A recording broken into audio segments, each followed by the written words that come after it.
If you are planning to have a baby, there are 3 critical things that you need to be aware of to ensure that you have a peaceful and stress-free leave of absence. First thing is making sure that you understand your insurance plan. It is going to be your biggest expense and your biggest cost saver, depending on the type of plan that you have. If you don't have a good plan, your medical bill after you deliver is going to be astronomical. If you have a better plan, it may not be as high. How do you pick the right plan? I'm glad you asked. There are 3 main things, I won't say 3, there are probably like 4 main things you want to look for when you're picking out an insurance plan. The first one, the deductible.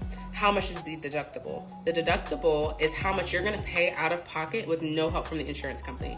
If it's $1,000, $2,000, $3,000, $5,000 for the deductible, you're paying that straight. Like you're paying, there's no help. That's your deductible. The next cost that you want to look at is your plan to see if it has a copay or not. A copay is basically saying this is how much it's going to cost for you to go get this service. When I take my child for a sick visit to see her doctor, it's $35. There's a copay. I know how much it's going to be. There are insurance plans that do not have a copay. So you're pretty much subject to whatever that amount is, either when you get there or later when they send a bill in the mail, but you're not going to know how much that expense is because you don't have a copay. So those are kind of the 2 main plans. The other important thing for you to look at is your co-insurance. So co-insurance with insurance.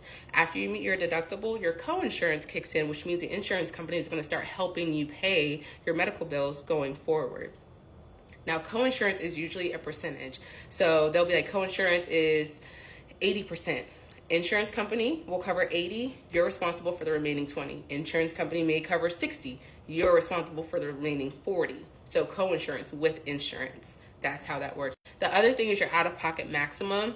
Your out-of-pocket maximum is the maximum amount of money that you are going to pay, period. After you meet your deductible, after you have help from the insurance company, all that.